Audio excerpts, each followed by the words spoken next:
My screen is visible. Yes, ma'am. Okay.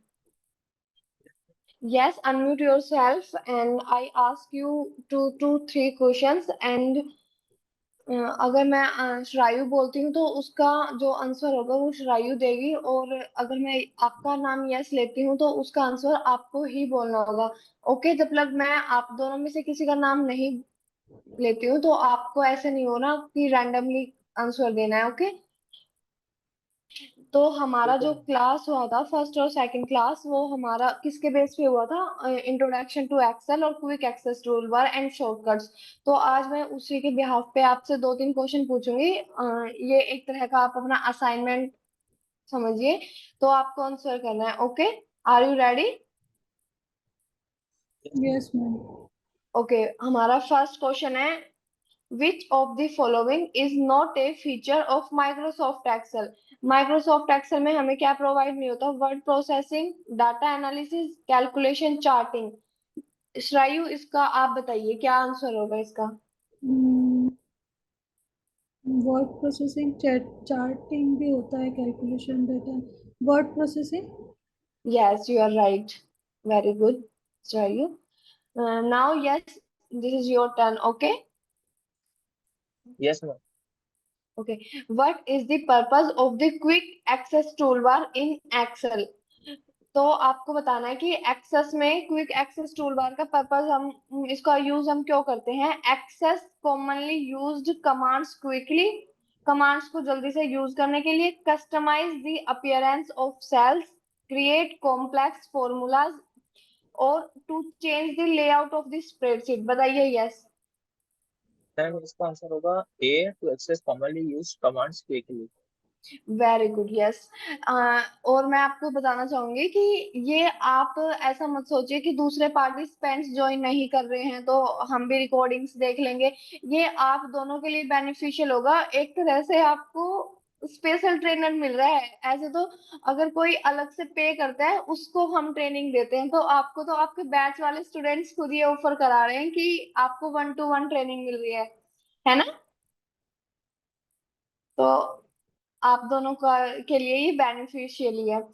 तो Shrayu, this is your turn. Which shortcut key is use to open a new workbook in Excel? मैंने आपको ये commands shortcuts cover कराई थी, तो आप बताइए न्यू वर्कबुक अगर हमें एक्सेल में ओपन करनी है तो हम कौन सा शॉर्टकट यूज करेंगे इनमें से चार ऑप्शन में से?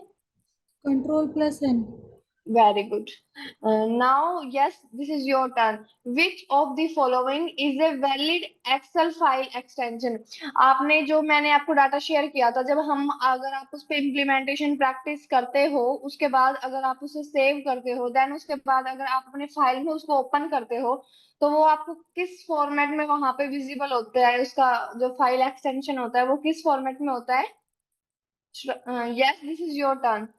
इसका answer is B, Excel. Yes, Excel का फाइल जब भी हमारे पास होता है तो उसका फॉर्मेट क्या होता है? Dot XLS. Okay, now Shrayu, this is for you. What is the purpose of the function key F2 in Excel?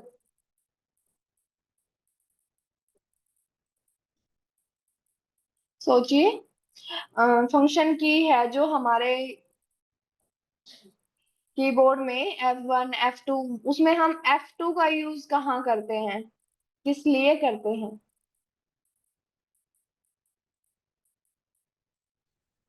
मुझे याद नहीं आ रही। F2 का। F2 का बताइए, बताइए, सोचिए। एक ही मिनट। F2। सर्च नहीं करना है, गूगल से कॉपी पेस्ट नहीं करना है, ये आपके लिए है। आप कॉपी पेस्ट करोगे सीखने को नहीं मिलेगा, खुद सोचोगे तो थोड़ा आपको लगेगा कि हाँ कॉपी पेस्ट नहीं कैन आई करना है। Tell? No cheating. Okay, yes, this is, now you tell me what is the option for this? Ma'am the correct answer is option B, to edit the episode. Yes, right. Shrayu, क्या होता है जब भी आप अगर आप डेस्कटॉप पे काम करते हैं तो आपको वहां पे F2 का सिंगल की अवेलेबल होता है। तो आप सिर्फ F2 की हेल्प से क्या कर सकते हो, अगर एक्सेल सीट आपका ओपन है और अच्छा जो भी आपका एक्सेल सीट में एक्टिव सेल होगा, मीन्स जो आपका सिलेक्टेड सेल होगा, उसको आप क्या कर सकते हैं, एडिट कर सकते हैं F2 की हेल्प से। जब आप अपने सिलेक्टेड सेल के वहां F2 प्रेस करोगे तो आप क्या कर सकते हो, उसको एडिट कर सकते हो। और अगर आप लैपटॉप में यूज करते हो लैपटॉप का, तो लैपटॉप में आपको F2 के साथ फंक्शन की भी प्रेस करनी होगी। Okay press F2 plus function की, तो आपका उससे क्या होगा, जो आपका एक्टिव सेल होगा वो एडिटेबल होगा। ओके। Okay ma'am. अब ये मैंने आपके लिए 5 क्वेश्चन है, शॉर्ट क्वेश्चन है ये। आपको इनका मुझे क्या करना होगा, एक मुझे रिटर्न में आपको ये आपको देना होगा मुझे। ओके।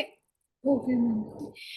मैं आपको ये ग्रुप में शेयर कर दूंगी, और क्या करना होगा आपको, इन पे भी टिक करके ऐसे जैसे चारों मत ऑप्शन लिखना, जो करेक्ट आंसर है ना सिर्फ वो लिख के, और शॉर्ट क्वेश्चंस को अच्छे से एक्सप्लेन करके। इससे क्या होगा कि आपको थ्योरी पार्ट वैसे तो आपको याद नहीं रहेगा, पर अगर आप उन चीजों को एक बार लिख लोगे तो वो क्या होगा कि परमानेंट आपके माइंड में रहेंगी वो चीजें। तो ये आपकी प्रैक्टिस के लिए है। तो मैम ये आप अभी करके देना है क्या? नहीं, इसको आप क्लास के बाद में, मुझे नेक्स्ट क्लास से पहले जितने भी ग्रुप में हैं उन सभी को भी, वो रिकॉर्डिंग बाद में देखेंगे तो एंड उन मैम सभी वेयर टू को सबमिट इट? We have to submit. हाँ। आपको मुझे आप अभी के लिए क्या कीजिए, मुझे ग्रुप में शेयर कर दीजिए। क्या है कि अभी जो हमारा पोर्टल है उसमें कुछ चेंजेस हो रहे हैं, तो उसमें बैकएंड में काम चल रहा है। अगर वो जो टेक्निकल उसका जो भी इश्यू है वो रिजॉल्व हो जाएगा, तो आपको क्या करना है, आपको आपकी क्लास का लिंक, सारी क्लास की रिकॉर्डिंग्स, असाइनमेंट्स, और आपको सबमिट करने का ऑप्शन भी असाइनमेंट के जैसे आपको ऑप्शन मिलेगा अपलोड असाइनमेंट। जैसे जब आपको असाइनमेंट 1 मिला तो आप उस पर डबल क्लिक करेंगे तो वो ओपन होगा। आपको फिर वहां पे सोल्व करके उसका एक अच्छे से PDF PPT बना के आपको वहां अपलोड करना होगा पोर्टल पे। बट अभी बैकएंड में हमारे पोर्टल पे क्या चल रहा है, काम चल रहा है। तो तब तक हम व्हाट्सएप ग्रुप में अपना डॉक्यूमेंट शेयर करेंगे। ओके। ओके। तो आप दोनों को ये करना है नेक्स्ट क्लास से पहले भी, और उन सभी पार्टिसिपेंट को ये मुझे सबमिट करना है जो बाद में रिकॉर्डिंग देखेंगे। Okay, now we move to our next module.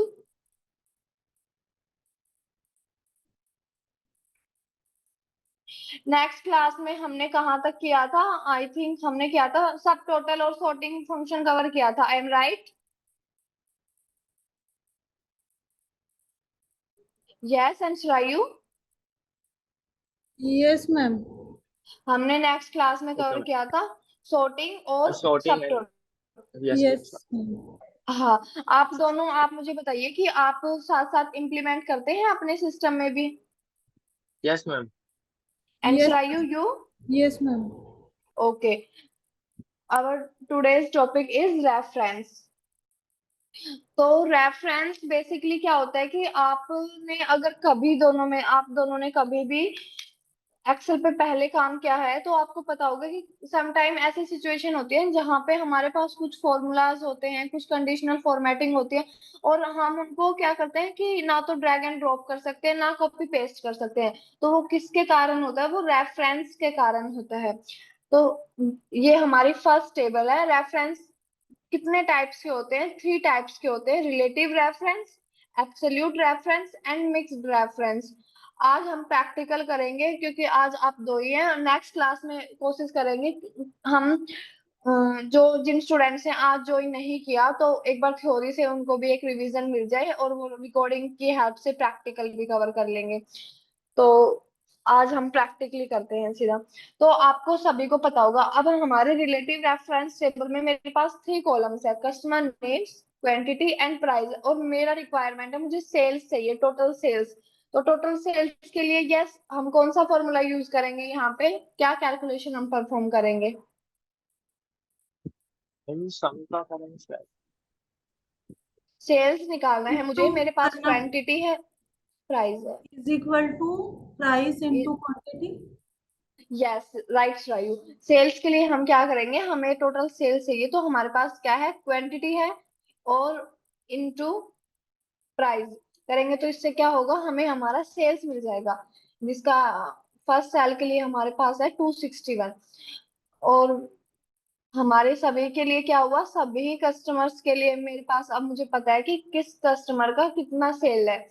तो यहाँ से अब आपने देखा होगा कि मैंने इजीली, अब मैंने सिर्फ फॉर्मूला कहाँ अप्लाई किया था, जो अपनी कैलकुलेशन परफॉर्म की थी वो कहाँ की थी, F4 पे।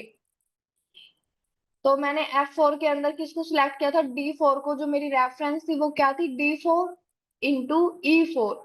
बट अब जब मैंने F5 पे डबल क्लिक किया तो वहां पे मुझे क्या दिख रहा है, D5 into E5। बट मैंने तो D4 और E4 को सिलेक्ट किया था।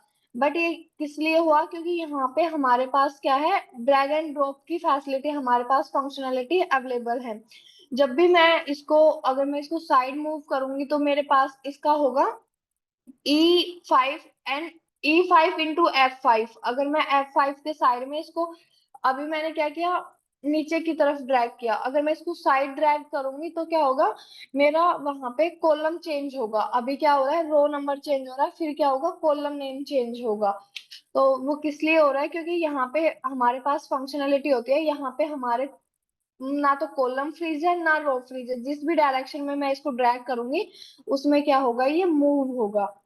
तो रिलेटिव रेफरेंस ऐसा होता है कि हम उसको कहीं भी कॉपी पेस्ट कर सकते हैं। अगर मैं ऐसे ना करके, ड्रैग एंड ड्रॉप ना करके, क्या करूं, मैंने इस सेल को क्या किया, कॉपी किया और यहाँ पे क्या किया, पेस्ट किया। अब मेरे पास क्या आई, मेरी सेम कैलकुलेशन आई। अगर मैं इस पर डबल क्लिक करूंगी तो मुझे यहाँ पे क्या दिख रहा है, D5 into E5।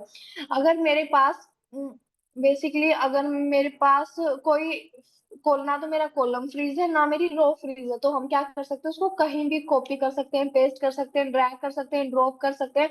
हम इंडिपेंडेंट होते हैं अपने काम के लिए, किसी पे भी हम डिपेंड नहीं है। अब हम आते हैं अपनी सेकंड टेबल में। उसका है, ये है एब्सोल्यूट रेफरेंस। एब्सोल्यूट रेफरेंस मतलब होता है एब्सोल्यूट, मतलब कि फिक्स हो जाना, कि अपनी जगह से मूव ना करना। तो सेल्स के लिए हम सेम फॉर्मूला यूज करेंगे, क्वांटिटी इनटू प्राइस।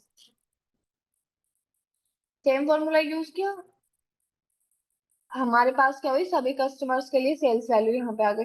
बट इस बार क्या रिक्वायरमेंट है कंपनी का, कि उसको टैक्स भी देखना है, कि अगर इतनी सेल हो रही है तो उस पे कितना टैक्स हमें पे करना पड़ रहा है, या कितना टैक्स क्लाइंट हमें पे कर रहा है।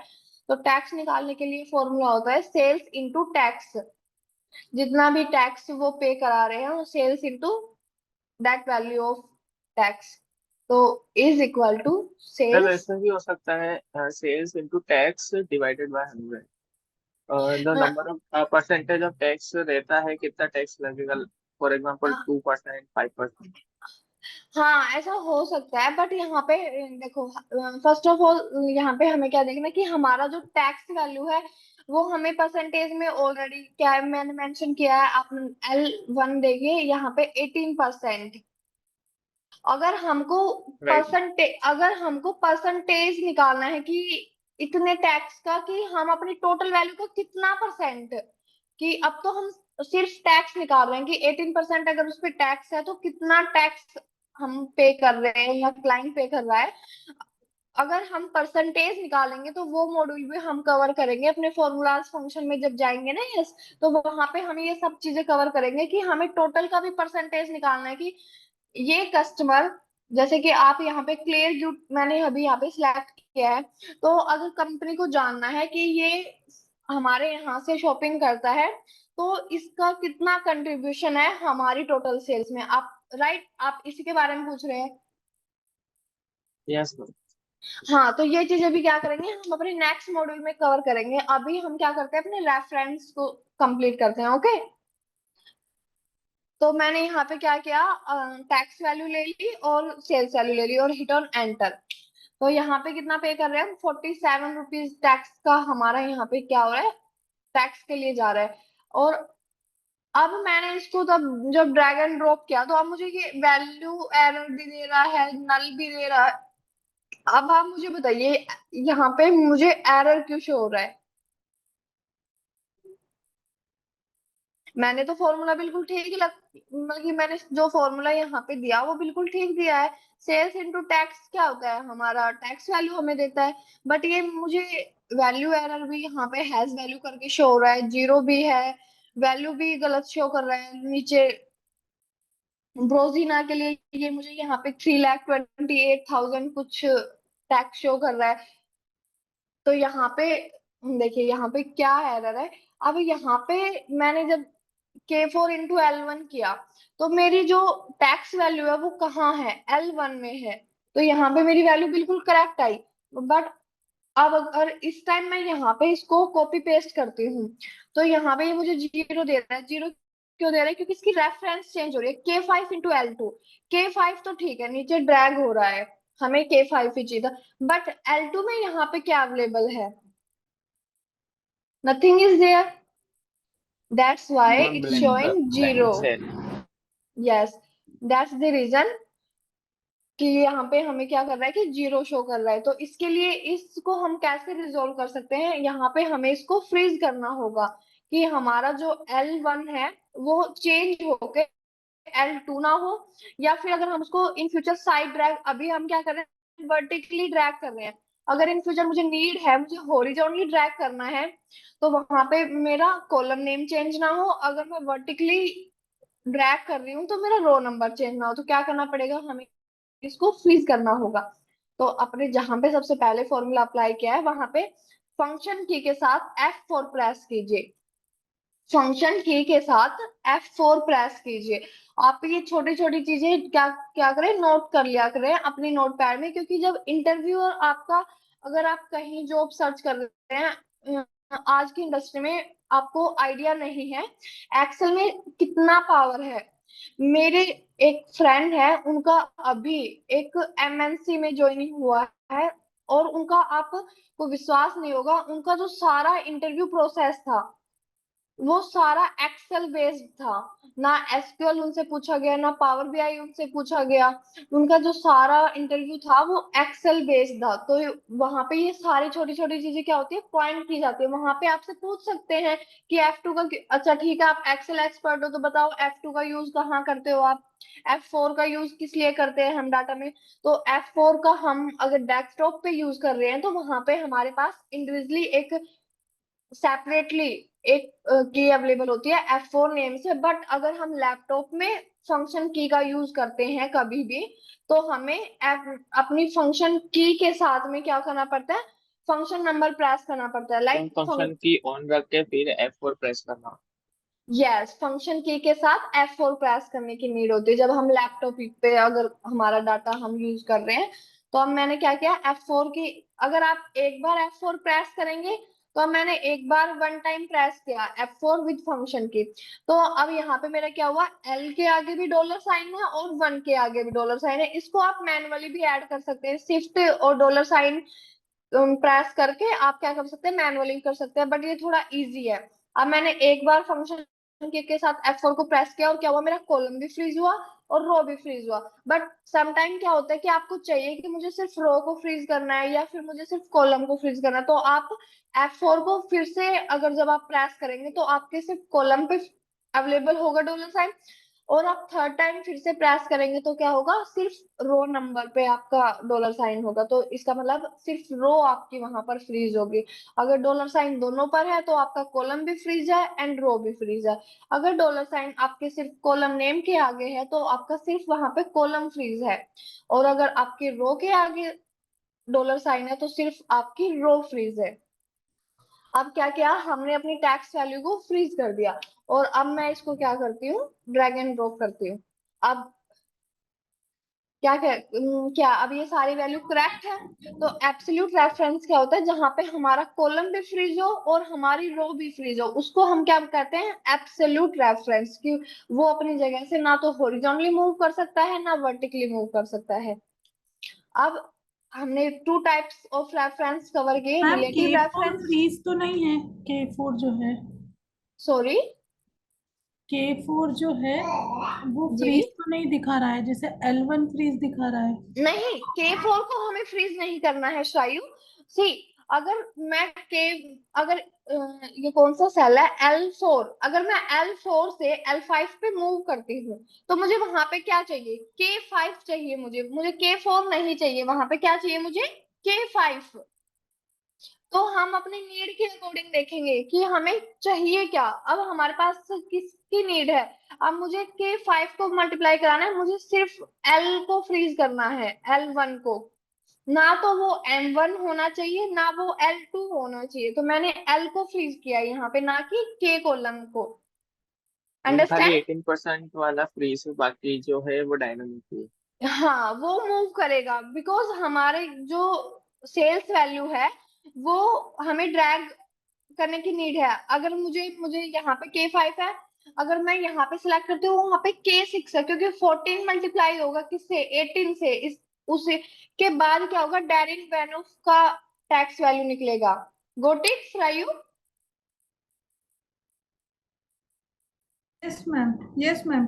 ओके। तो यहाँ पे हमारा रिक्वायरमेंट है, सिर्फ हमें टैक्स को फ्रीज करना है, टैक्स मूव नहीं होना चाहिए। सेल्स वैल्यू को मूव कर अगर वैल्यू मूव नहीं होगी तो हमें यहाँ पे मैनुअली सिलेक्ट करना होगा, और मैनुअली तो हम 1000 रो के लिए नहीं कर सकते। तो ये हमें अपने रिक्वायरमेंट के अकॉर्डिंग थोड़ा सोचना होगा कि यहाँ पे किस चीज को हमें फ्रीज करना है, किसको नहीं करना है। अब थर्ड होता है हमारा मिक्स्ड रेफरेंस। अब मिक्स्ड रेफरेंस में अब मेरे जो आपको ब्लू वन दिख रहा है उसको क्या करना है, मल्टीप्लाई करना है पिंक वन के साथ। तो मेरा जो ब्लू है वो किस कॉलम में है, एन कॉलम में।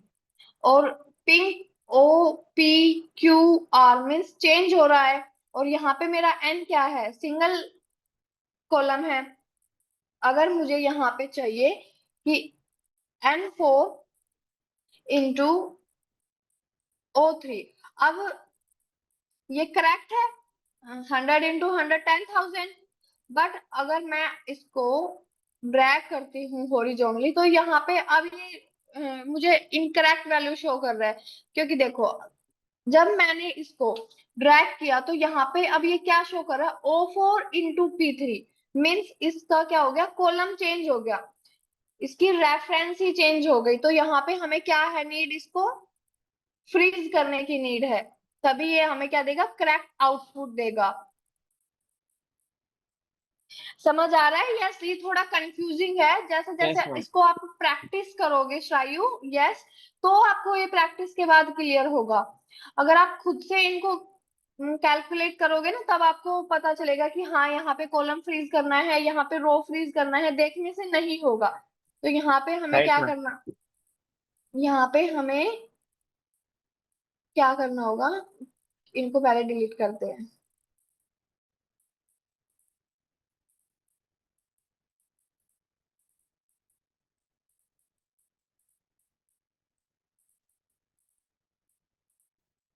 तो यहाँ पे अब हमें क्या, अब हमने देखा कि हमारा क्या हो रहा है, कॉलम चेंज हो रहा है, बट हमें अपनी कॉलम को फिक्स रखना है। तो कॉलम को फिक्स करने के लिए क्या करना होगा, फंक्शन की के साथ आपको F4 प्रेस करना है। अब F4। आपका क्या होगा, रो भी फ्रीज हो गया और कॉलम भी फ्रीज हो गया। बट अगर हम यहाँ पे रो को फ्रीज ना करें तो कॉलम का तो हमें देखा कि वहां पे हमारा कॉलम चेंज हो रहा था, बट इस टाइम अगर मैं अपने कॉलम को फ्रीज ना करूं और उसके बाद यहाँ पे ड्रैग एंड ड्रॉप करूं। मैम तो सारी वैल्यू परफेक्ट देंगे। हाँ, क्योंकि यहाँ पे आपको देखना है कि किसका रिक्वायरमेंट है, क्योंकि देखो मैंने यहाँ पे अपना कॉलम फ्रीज किया, मेरी रो तो सिंगल रो में डाटा है ना। अगर सिंगल रो में डाटा है तो वो कहीं किसी भी साइड मूव, अगर हॉरिजॉन्टली उसी रो के अंदर मूव हो रही है तो हमें कोई नीड ही नहीं है रो को फ्रीज करने की, राइट। हम कर भी, राइट यहाँ मैम। पे क्या है, हमारे पास ऑप्शन अवेलेबल है, हम इसको फ्रीज कर भी सकते हैं ना, नहीं भी कर सकते। अगर ठीक है, अगर करना है तो कर देते हैं, नहीं करना तो नहीं करते, लेट इट बी। क्योंकि यहाँ पे क्या है, हमारा जो डाटा है वो सिंगल रो में अवेलेबल है। अगर हमारे पास यहाँ पे मल्टीपल रो होती तब भी हमें नीड बेसिकली नहीं होगी, क्योंकि कॉलम सेम है। तो और रो को हमने फ्रीज नहीं किया है, अगर वो हॉरिजॉन्टली मूव हो रही है तो यहाँ पे अगर वो O कॉलम में आ रही है तो भी वो N4 ही होगी, क्योंकि हमारा कॉलम फ्रीज है। अगर वो P कॉलम की 4th रो में आ रही है तो भी वो N4 ही होगी, क्योंकि वहां पे P4 में भी उसका जो रो नंबर है वो 4th है और कॉलम उसका फ्रीज है, तो वो क्या होगी, P4 के अंदर भी N4 के इक्वल ही होगी। Understand? Yes ma'am. If you have any doubt or confusions, Rayu, please let me know. Ma'am your voice not clear. Oh,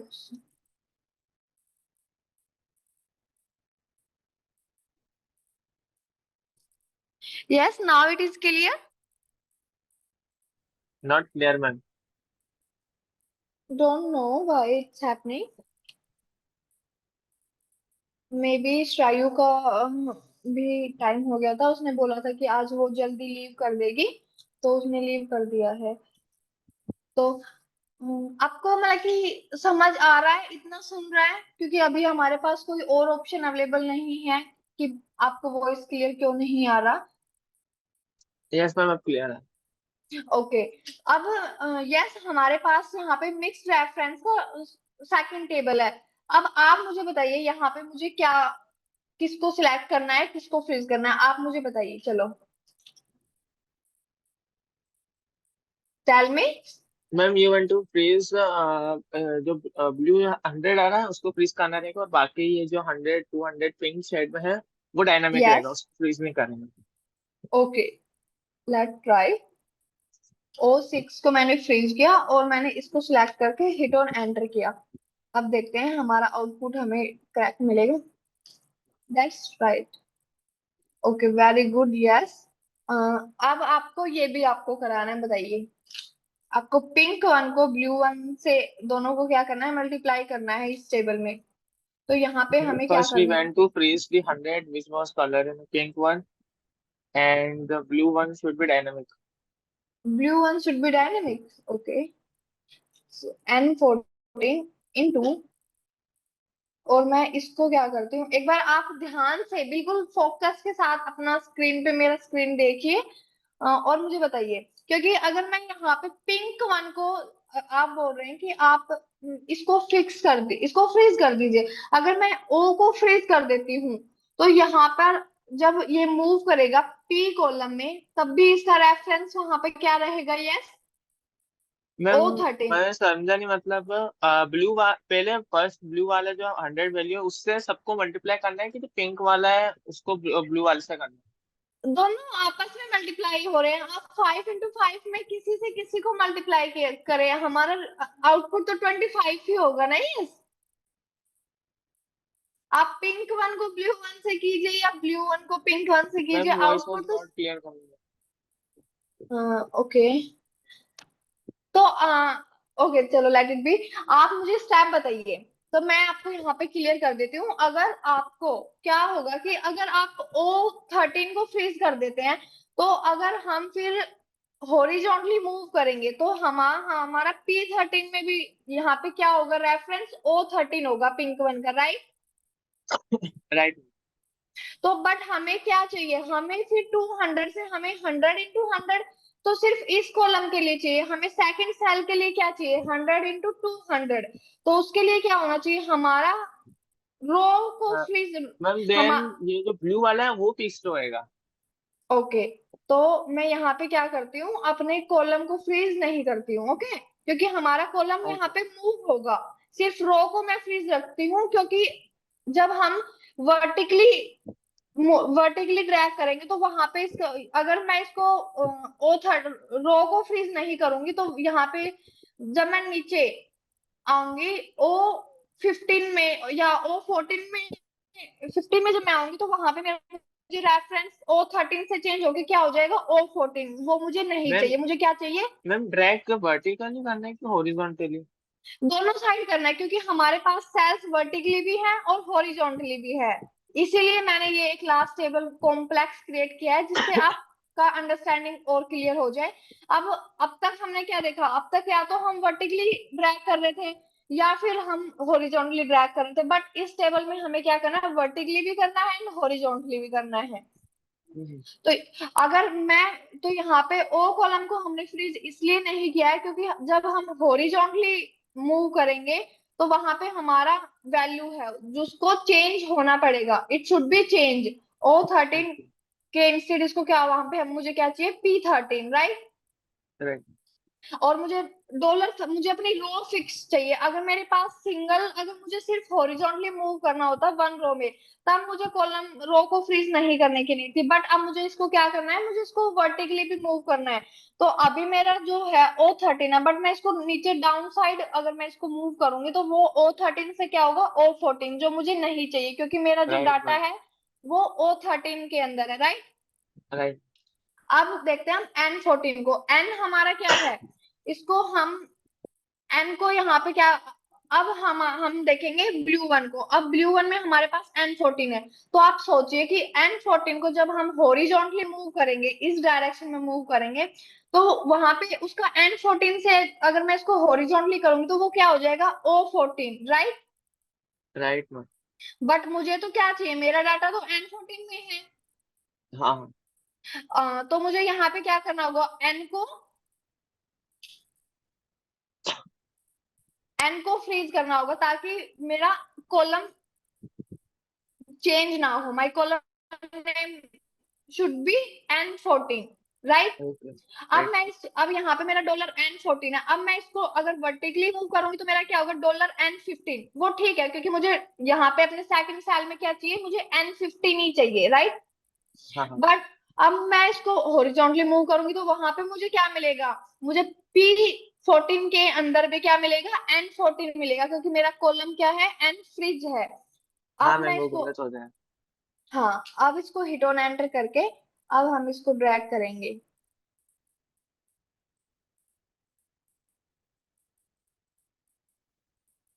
तो ये मेरा हॉरिजॉन्टली मैंने इसको ड्रैग किया तो मेरा बिल्कुल करेक्ट आ रहा है सारा वैल्यू। Right ma'am. राइट। 100 × 100 10,000, 200 के टाइम पे 20, 30 एंड 40, राइट। अब मैं इसको राइट। करती हूँ वर्टिकली ड्रैग। अब आप किसी भी स्पेसिफिक को, एक को उठा के हम लेट इसको देखते हैं, 2 × 3 6, तो यहाँ पे कितना मिल रहा है हमें, 60,000। राइट। अब मैंने इस सेल को अपना कर्सर रखा, यहाँ पे मुझे क्या चाहिए, 4 × 2 80,000। हाँ। तो अभी हमारा क्या है, हमारा आउटपुट एकदम करेक्ट है। Right ma'am. ये कॉम्प्लेक्स नहीं है, बस कंफ्यूजिंग है। यहाँ पे बच्चों को बहुत कंफ्यूजन होती है। और इंटरव्यू टाइम पे भी ऐसा ही होता है, यस, कि हमें बहुत ही माइंड से काम वहां पे करना होता है, कि हमें फर्स्ट ऑफ ऑल नर्वस बिल्कुल नहीं होना है।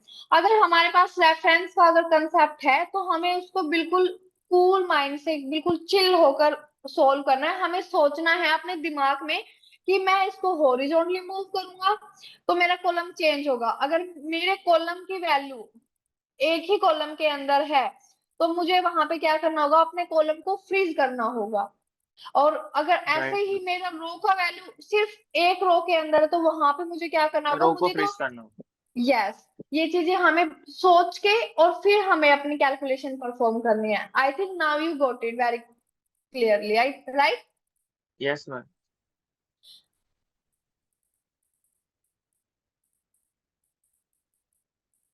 If I think for today that is enough. You practice it 2 to 3 times, and then in our next class we see our next module, text to column 1, then text to column 2 part. Okay.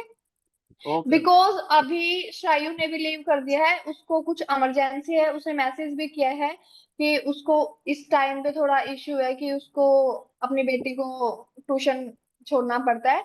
तो हम इसको time का थोड़ा reschedule करके students का सारा query लेके फिर अपना नेक्स्ट क्लास तब भी होगा, उसके अकॉर्डिंग ग्रुप में इंफॉर्मेशन डाल देंगे।